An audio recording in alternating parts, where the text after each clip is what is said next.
celular, por favor. Nós já tentamos usar o nosso aqui. E vamos pedir à nossa irmã Vera para ler a página de abertura.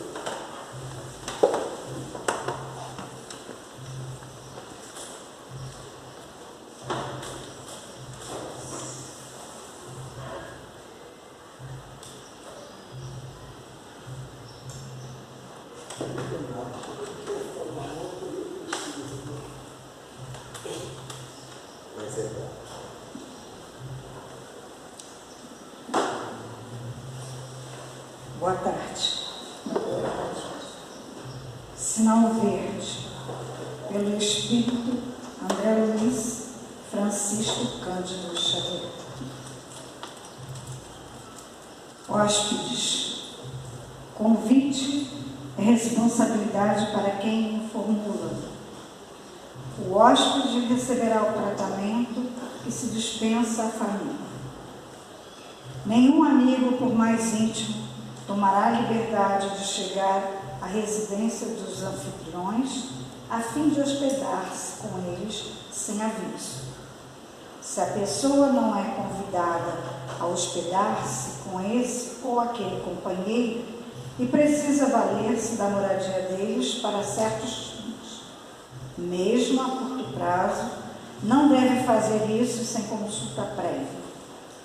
Se algum procura saber de alguém quanto à possibilidade de hospedagem e não recebe resposta, procederá corretamente buscando um hotel, de vez que o amigo consultado talvez tenha dificuldades em casa que de pronto não possa resolver.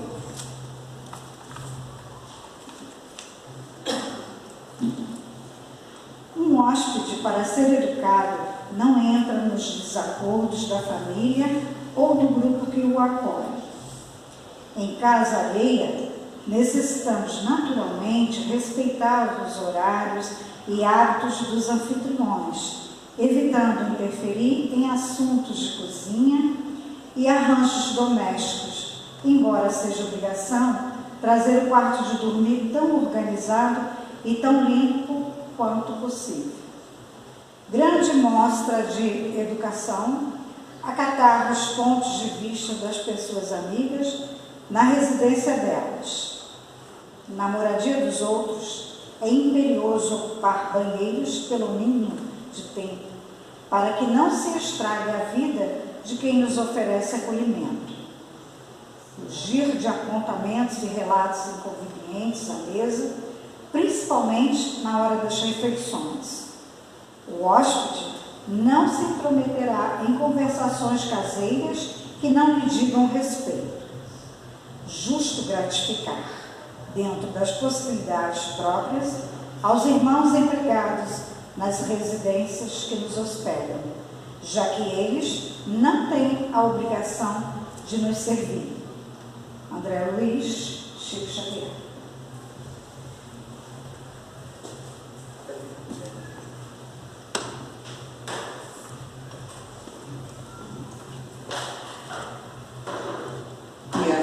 Senhor, agradecemos a oportunidade de aqui estarmos, recebendo, Senhor, todas as vibrações do plano maior, o teu amparo, as tuas intuições. Agradecemos, Senhor, termos chegado até aqui. Pedimos por todos aqui presentes, encarnados e desencarnados, que todos possam receber o que necessitam e que possam sair de nossa casa melhor do que entraram. Pedimos também, Senhor, pelo Léo, que fará a palestra de hoje, que ele seja muito amparado e intuído para que sejam as melhores as suas palavras.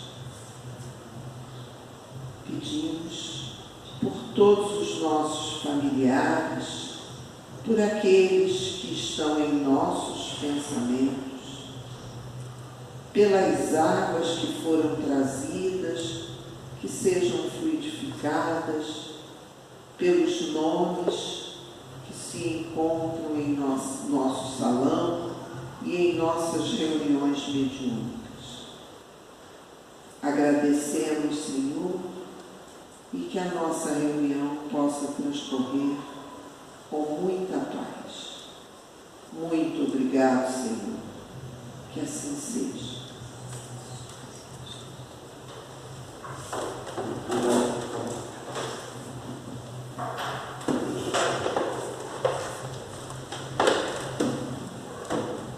Caros irmãos, paz e alegria, ainda envolvidos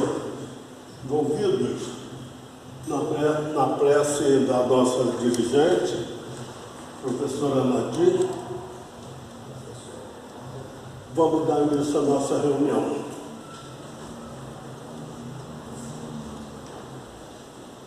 Nós estamos no mês de Natal, né? O mês que comemora o nascimento de Jesus Cristo, nosso Senhor. A direção da casa resolveu que as palestras desse mês todas serão realizadas com temas do livro Boa Nova. Então, para que a gente possa entrar no clima das lições que são contidas nesse tesouro que está aqui na minha mão, eu vou falar algumas coisas a respeito de Jesus, que são coisas conhecidas de todo mundo, mas é que é para que a gente possa entrar no clima de como eram realizadas essas reuniões. O livro contém reuniões de Jesus com os apóstolos. Grande parte das lições dele está contido nesse livro. Então, em que época, em que momento isso acontecia? E para que nós voltemos a dizer, possamos entrar no clima, eu vou lembrar que Jesus Cristo é uma criatura que foi anunciada desde tempos imemoriais, todos sabemos, que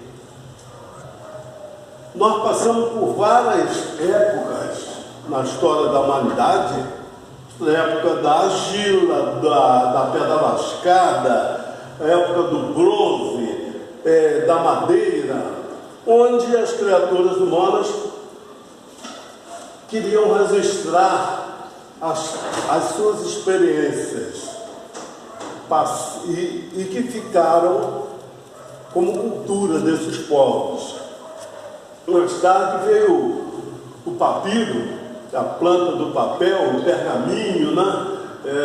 E veio o livro, e nós estamos na era da computação. Então, estou lembrando só, eu mesmo já ouvi várias vezes, já falei isso várias vezes aqui, que praticamente todos os manuscritos da história da humanidade têm algum indício, algum vestígio de que Deus anunciava que ia surgir um Salvador lá para frente, muito para frente. Então, adivinhos, feiticeiras, profetas, pitonisas de todas as épocas anunciavam que ele ia chegar. É até interessante a gente lembrar que a Bíblia é toda uma preparação para a chegada desse Jesus, né? Então, e ele chegou. Essa época que nós estamos vivenciando aqui. E quando a gente fala em adivinho, feiticeiro, profetas, a gente pode trazer assim, passando de passagem, né, como diz os advogados, para a nossa questão que é de espiritismo, né? Adivinho, feiticeira, pitonisa, espírito, né? Eles anunciavam que chegaria, e a Bíblia, numa passagem que está em Deuteronômio 18, 10, 11, ou em Levítico 19, 31, nós vamos encontrar a proibição de falar com os médicos, com os espíritos, conversar com os mortos. Era proibido. E ainda hoje, algumas religiões, nossas irmãs, não admitem essa situação justamente por esta proibição. Mas também dizem que não existe espírito, mas proibiram. Proibir conversar com o espírito que não existe é meio estranho, não? O fato é que o espiritismo está aí, né? Então, vem nos esclarecer muito, inclusive dessas passagens de Jesus aqui. Na época, nós devemos entender o seguinte: ainda hoje a pessoa quer conversar com espíritos para saber os números da Mega Sena, né? Ou para ter vantagem na vida, né? Dar uma fortuna em qualquer lugar, ou sei lá, o casaco determinado da pessoa que teria vontade, esse tipo de coisa a gente encontra ainda muito, né? Encontra também coisas estranhas de criaturas pedindo para ganhar uma luta, por exemplo, de MMA. Estranho, né, Renato? Pedir a Deus para me machucar bastante o teu irmão. Mas tem, né? Eu me lembro que eu escutei aqui, eu já contei aqui também, do irmão nosso, assaltante, que foi fazer um assalto e ele foi perto, de repente, atiraram nele, estava caindo no chão. Não estava procurando, professor.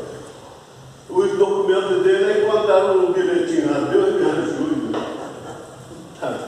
Será que ela me ajude a assaltar, né? Então tem essas coisas. Bom, mas olha, então vamos para a boa nova. Esse livro aqui, gente, é uma coisa fantástica.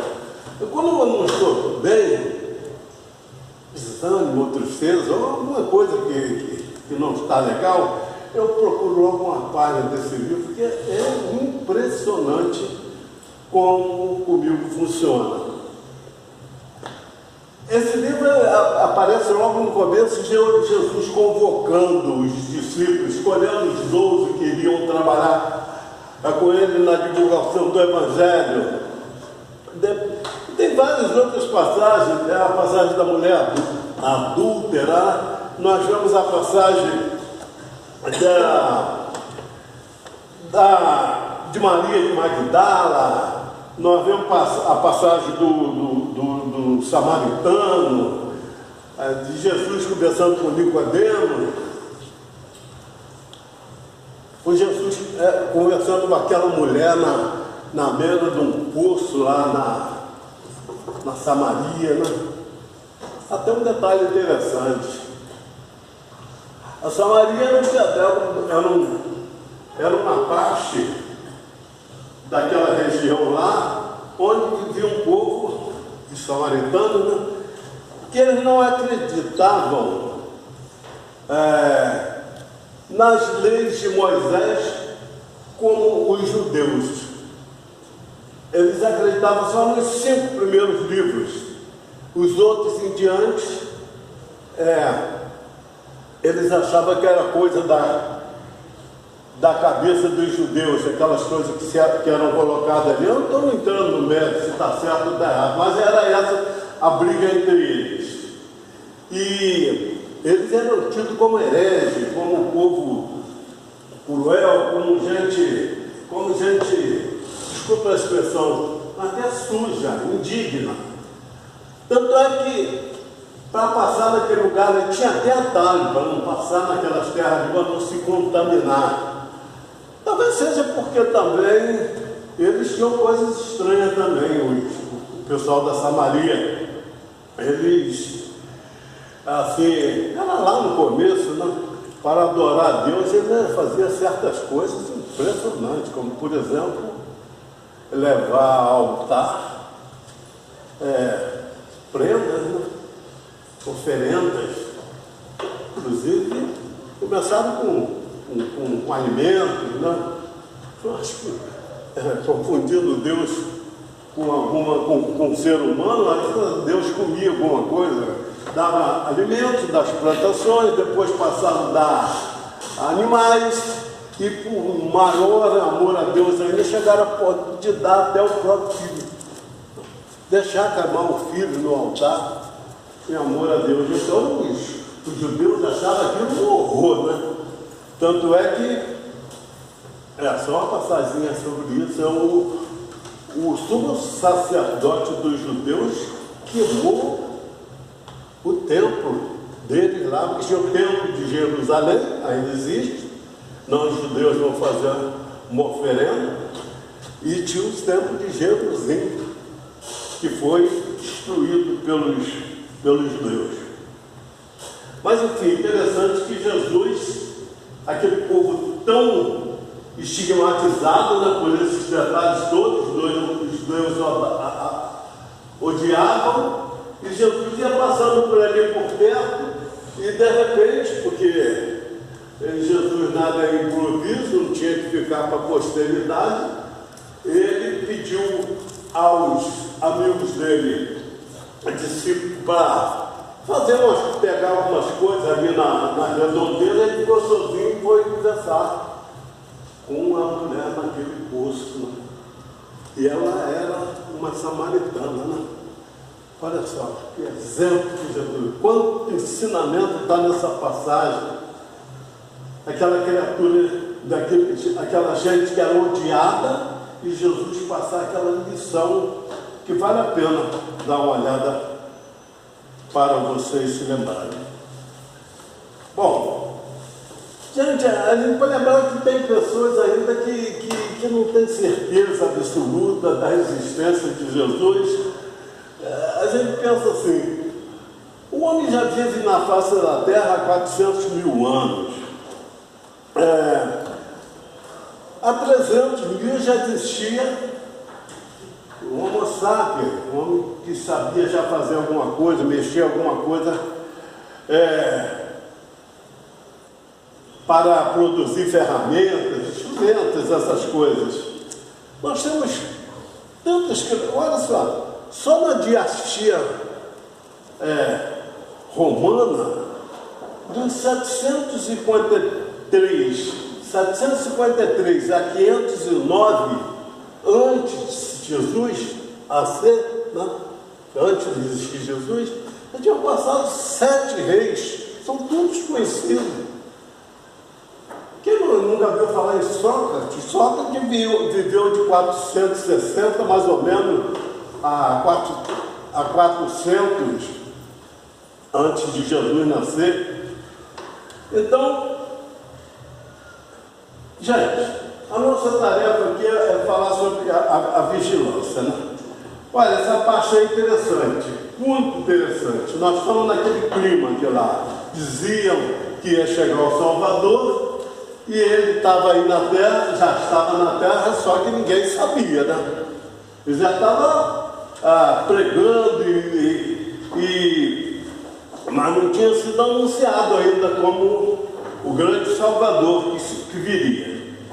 Então ele tinha juntado o grupo de discípulos e saía caminhando, ia de uma cidade, sempre pregando, né? Então nessa passagem aqui, a lição da vigilância diz assim, que estava próximo o fim da passagem de Jesus aqui pela terra. Então ele reuniu os apóstolos para uma conversa, e para dar mais ainda clima, eu leria esse pedacinho aqui, pequenininho. Naquele crepúsculo de ouro, por feliz coincidência, todos os discípulos estavam em Cesareia Filipe, onde a paisagem maravilhosa descansava sobre as bênçãos do céu. Jesus fitou serenamente com eles e, ao cabo de longa conversação em que lhes falara confidencialmente dos serviços grandiosos da Boa Nova, perguntou com afetuoso interesse: o que dizem essas criaturas que me vêm pregando por aí? Será que eles estão entendendo o sentido de minhas pregações? Será que eles estão entendendo o que eu estou dizendo? Estou sendo claro para eles? Bom, aí eles responderam, isso também é bem conhecido de nós todos, né? Uns disseram, uns dizem que tu és o Elias reencarnado. Outros falavam assim, tem gente que fala que tu é o João Batista, e outros até falam que tu és o profeta Jeremias, que voltou à terra para nos ensinar. Aí Jesus vai, pergunta assim, mas Pedro, não deveria ter colocado isso, vou botar aqui. Jesus pergunta, mas Pedro, mas vocês do grupo aqui, de 12, que convive comigo, que eu pregando, o que vocês dizem a meu respeito? Então aí sim, Pedro diz, tu és o Cristo, o Salvador, o Filho de Deus vivo. Então, Jesus diz para ele, bem-aventurado sejas tu, Simão Pedro, disse-lhe Jesus, envolvendo um amoroso sorriso, porque não foi a carne que te revelou essas coisas, mas foi meu Pai que está no céu. Nesse momento, Pedro, entregaste a Deus teu coração e falaste a sua voz, a voz de Deus. Olha só, Jesus animou Pedro, elogiou Pedro. Está escuro? Não, forma. Obrigado, professor. Então, ele disse que Pedro tinha feito uma coisa maravilhosa, que foi a intuição, né? Que a gente tem às vezes aquela voz interior da gente que nos explica determinadas coisas e a gente fala às vezes até mesmo sem refletir. É aquela primeira coisa que vem assim, que sai do coração. Então Pedro diz, tu és o Salvador. Então aquele Salvador que nós estávamos falando, né? Estava sendo esperado, então Pedro já reconheceu. Então, olha só, existem criaturas que não compreendem Jesus por determinadas coisas que ocorrem na Terra. Por exemplo, um pai exemplar, maravilhoso, fez tudo pelo seu filho, e aquele filho é calceta, como se diz, é enviesado, não consegue assimilar seus ensinamentos. Às vezes é um esposo ou uma esposa que faz tudo como deveria ser feito, que diante do altar no seu casamento, se foi em locais onde há celebrações, diz que será fiel eternamente, que é companheiro de vida até a morte, mas não consegue. Aquele trabalhador, por exemplo, que faz tudo que está ao seu alcance para conseguir o recurso para a sua família, mas não consegue, sofre. É aquela criatura que tem, às vezes, na família um acidente fatal. Aí a pessoa não tem, mas Jesus disse que todas as criaturas que fazem o bem só vão receber o bem. E criaturas que têm filhos irreversíveis.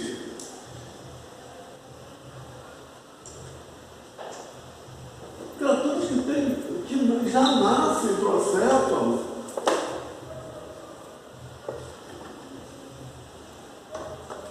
Então, essas criaturas duvidam dos ensinamentos de Jesus, ou então o outro lado, né?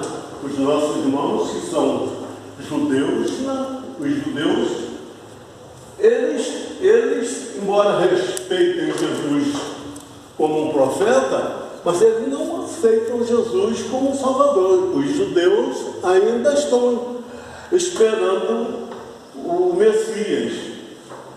Esse que nós acabamos de conversar aqui, que é prometido desde tempos imemoriais, os judeus não chegou ainda, estão esperando. Por quê? Porque, na verdade, para eles, Jesus foi contra a lei de Moisés.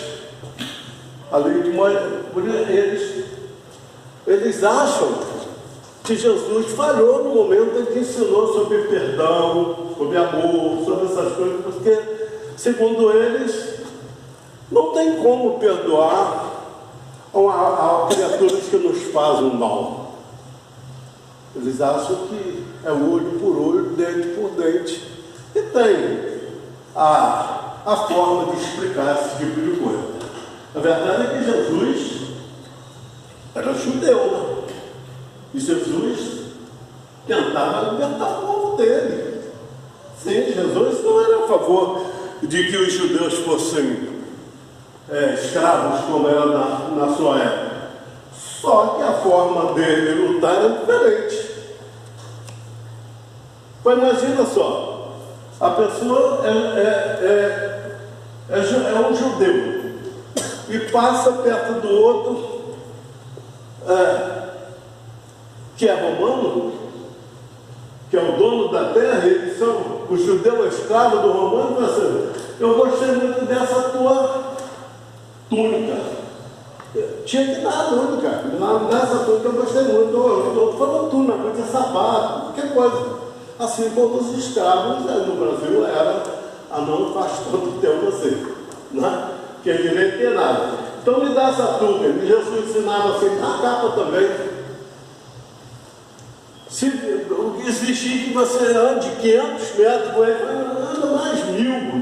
Então, era diferente a forma de Jesus lutar. Jesus achava que o amor é a redenção do mundo, é o amor. Então, é complicado, né?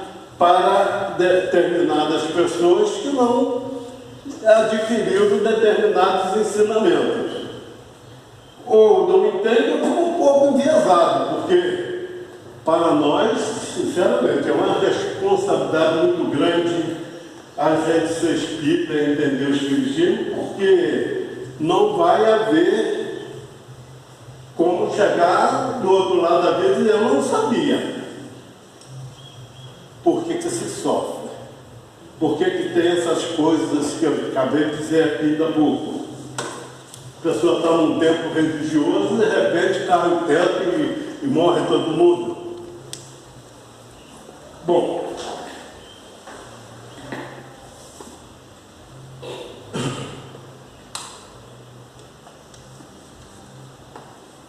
aí vai Pedro e chega para Jesus e diz assim: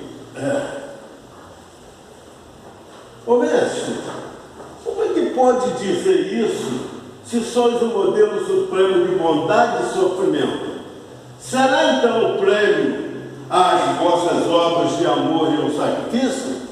A resposta é em função do que Jesus estava falando a respeito do que iria acontecer com ele. Nessa conversa que teve com eles, estava dizendo que ele ia passar por maus momentos.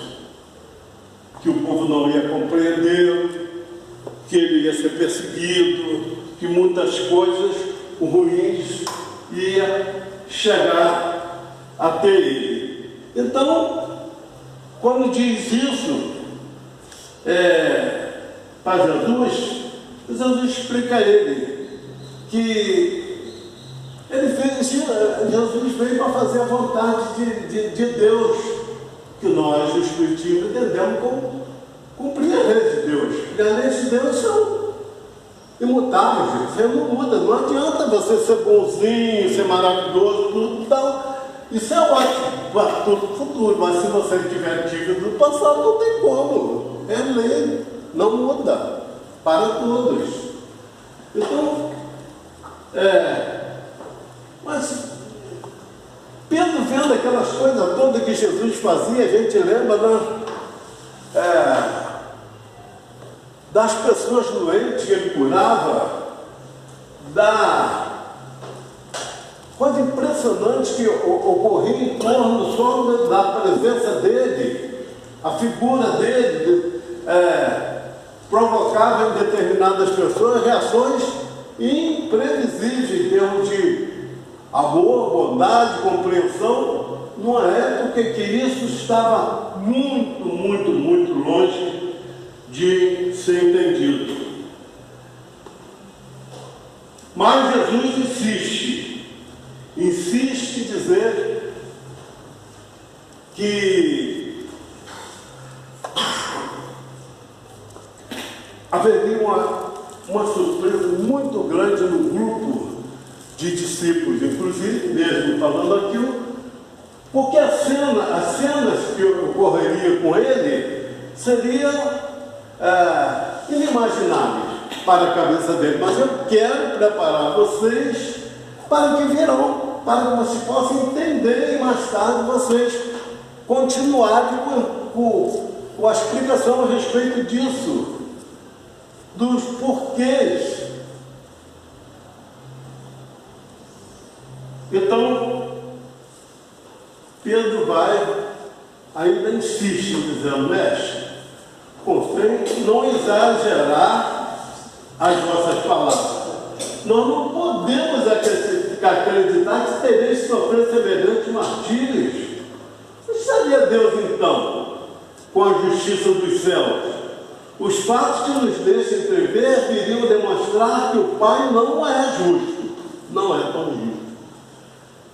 E quando ele falou assim, Jesus realmente energicamente diz para Pedro, retira essas palavras com serenidade, mas com energia também, né? Quereis também me tentar como os adversários do Evangelho? Que seriam os adversários do Evangelho? Aqueles que, vez por outra, porque não sabia ainda que ele era enviado, mas desconfiavam e achavam que ele pregava contra as leis de Moisés, ficava fazendo perguntazinha para deixar Jesus em má situação, por causa da adulta que nós acabamos de falar aqui no começo, que segundo as leis da época, mulher adulta tinha que morrer, apedrejada. E Jesus ensinou saindo pela tangente, né? Ensinou sem enfrentar e bater de frente, porque na verdade era a forma amorosa e pedagógica dele, e também porque não era o momento ainda dele partir, ele sabia disso, né? Então, quereis me tentar, como diz o adversário do Evangelho, aparta-te de mim. Nesse instante falas pelo Espírito do Mal. Então eu gritei ali, neste instante, gente, porque nós precisamos trazer esses ensinamentos de Jesus para a época contemporânea, no momento que a gente vive, só saber que foi assim, foi assim, mas como nós deveremos agir? Em certos momentos, em certos instantes, nós somos criaturas que provocamos distúrbio, desequilíbrio, insanidade às vezes. Ele inclusive diz a Pedro aqui em certo momento assim: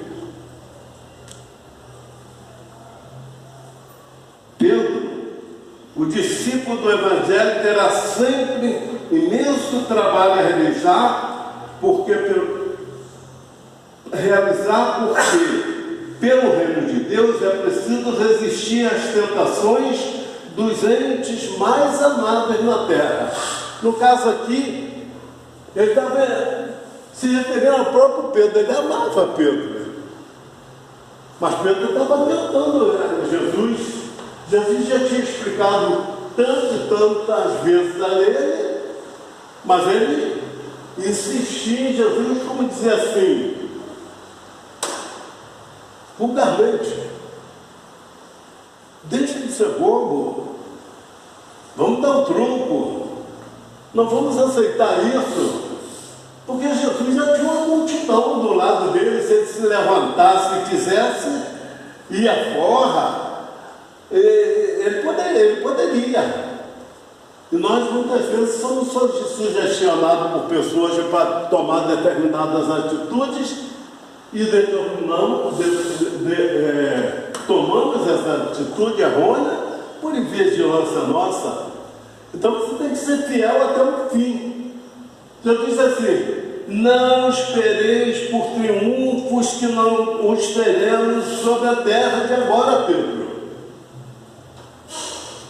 Nosso reino ainda não é, nem pode ser desse mundo. E ainda não é. Nós sabemos, né? Vez por outra, sem polemizar, escuta-se falar da possibilidade que nós já estamos vivendo um mundo de regeneração, mas sem polemizar mesmo, né, gente? Porque não creio que ninguém faça isso, fale isso por mal, mas não se vê, né? Guerra no mundo inteiro.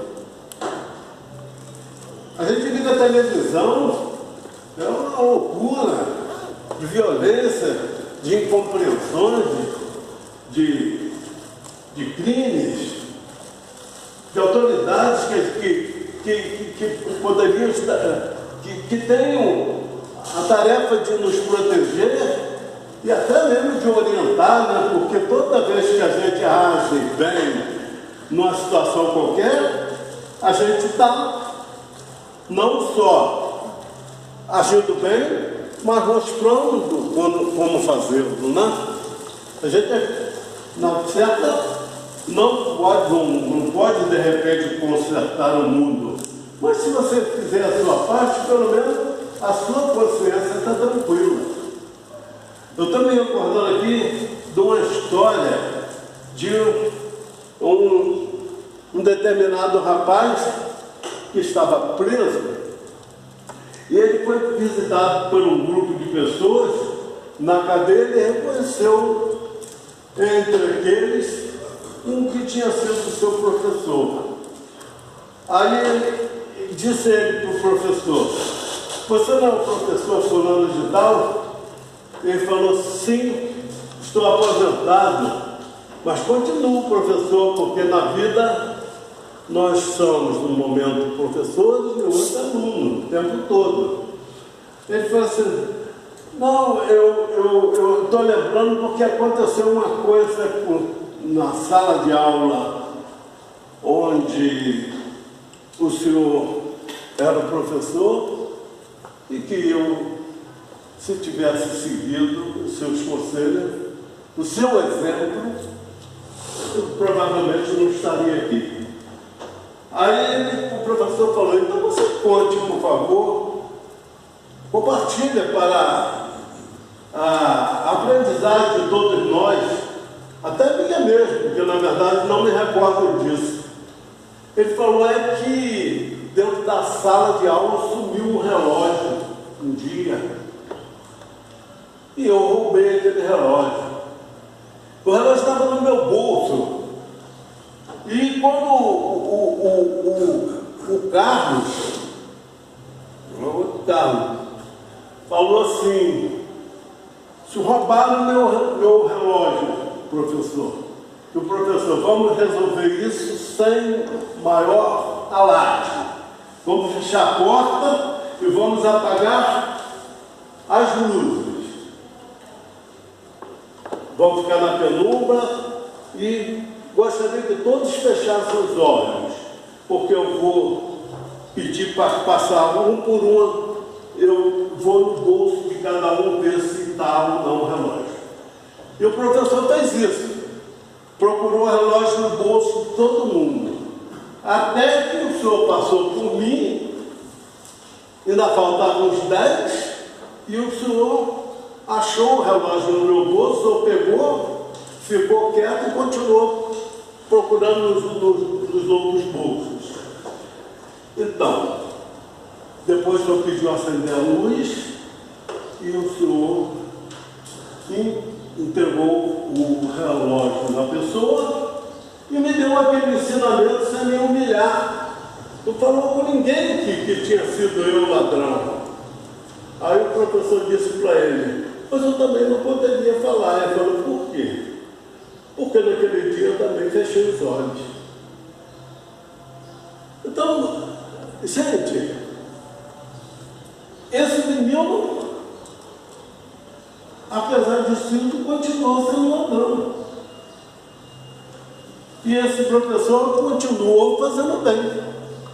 Então, veja só, esse professor não consertou aquele menino, mas ele com certeza teve a consciência tranquila de que ele deu a parte dele para solucionar aquela situação, que não foi solucionada porque simplesmente aquele menino não quis.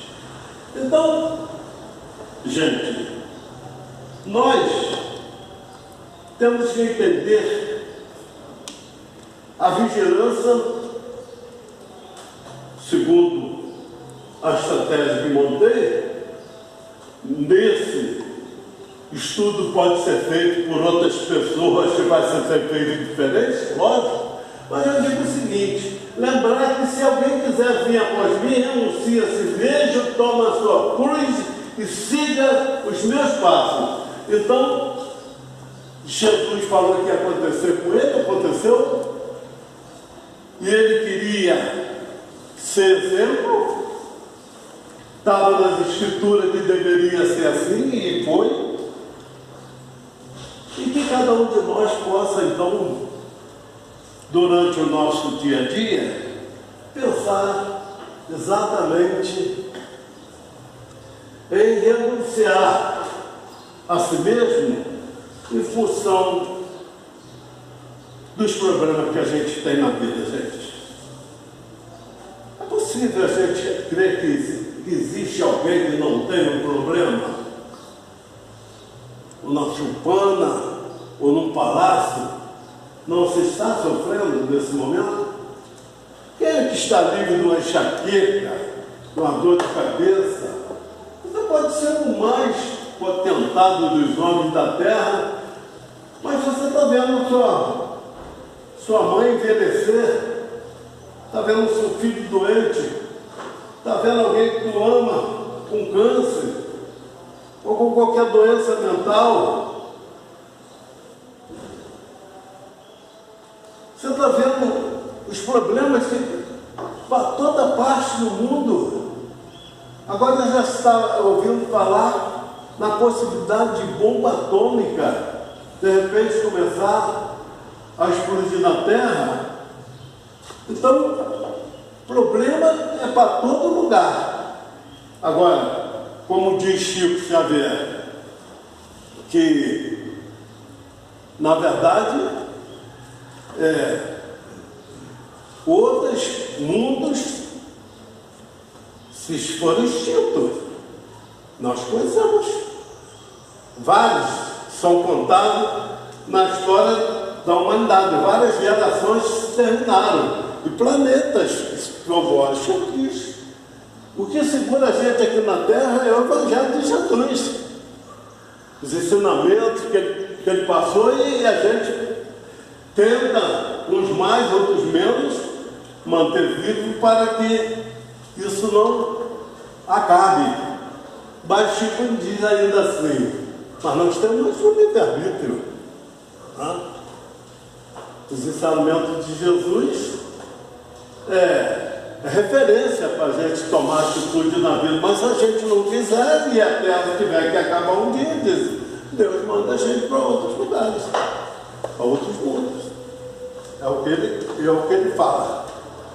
Então, nós precisamos ter vigilância com os nossos sofrimentos.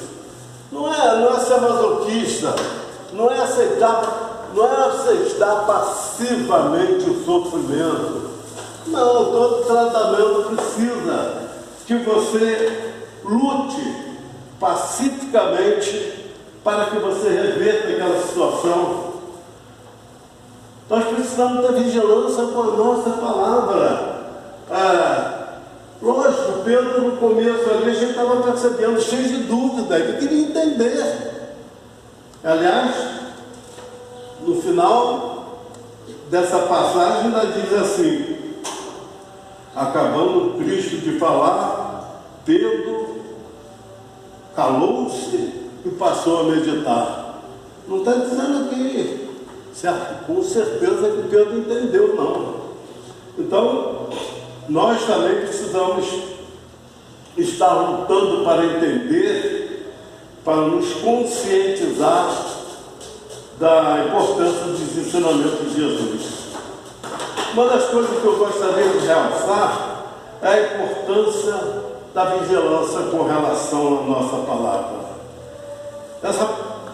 Esse livrozinho aqui diz assim, poderoso veículo de comunicação, a palavra é instrumento que pouco utilizam como deveriam.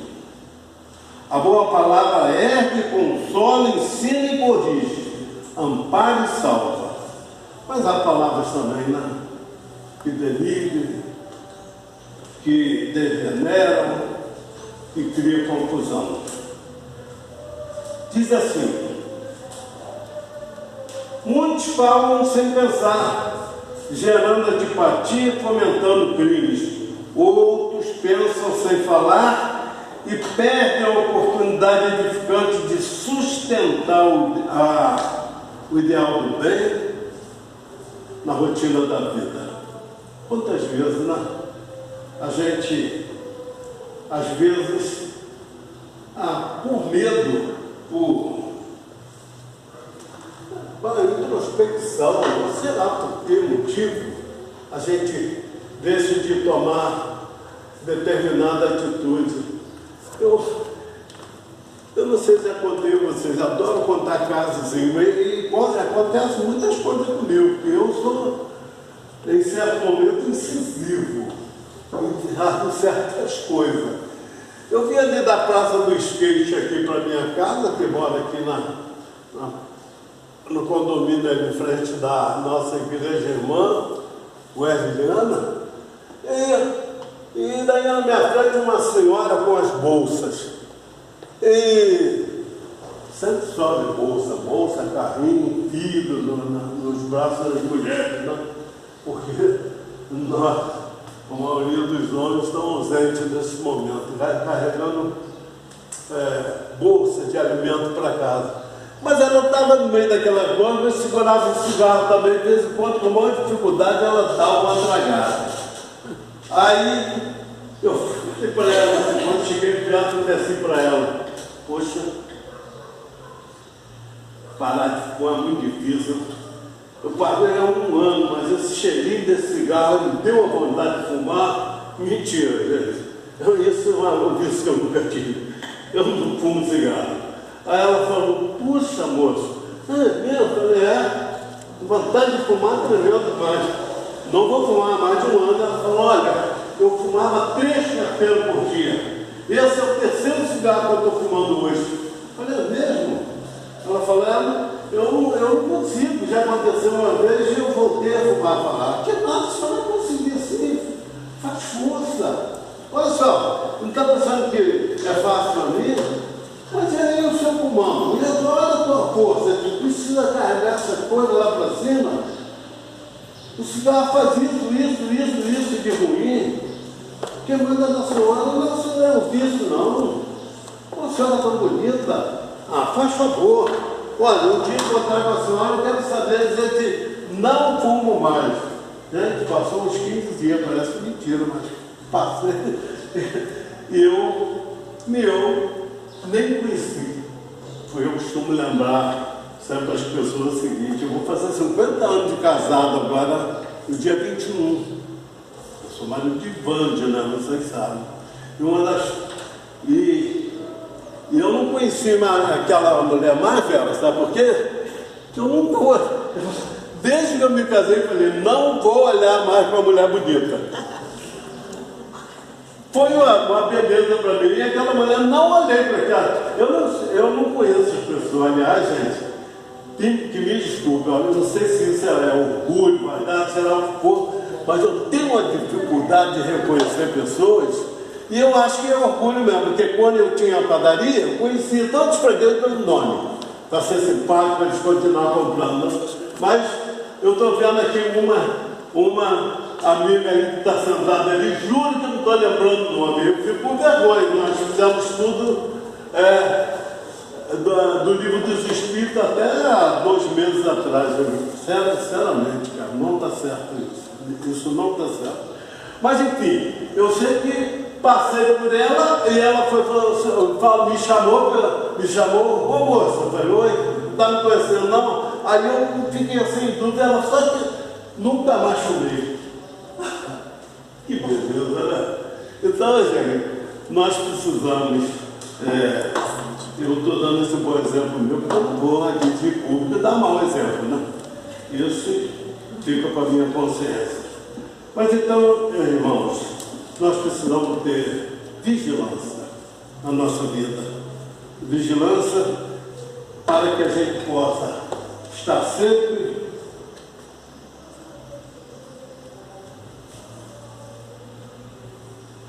pensando bem, falando bem, fazendo bem. Pedro, determinado momento, mestre, por que razão mandaste retirar as palavras que vos demonstrei o meu zelo de discípulo fiel? Alguns minutos antes não havias afirmado que eu trazia aos companheiros a inspiração de Deus? Por que motivo, logo após me designavas como intérprete inimigo da luz? É porque nós ainda somos assim, gente. A gente pode falar coisas maravilhosas, mas por invigilância, a gente pode, de repente, jogando tudo a perder. Precisamos.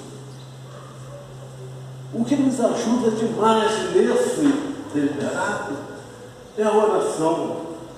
A gente pensar que começar o dia como o cadeado que abre o nosso dia, pedindo a Deus que a gente possa ter bons pensamentos, que a gente possa olhar as criaturas como nossos irmãos, para que afaste de nós os maus espíritos, nossos irmãos ainda, que só chegam até perto de nós porque nós os chamamos através dos nossos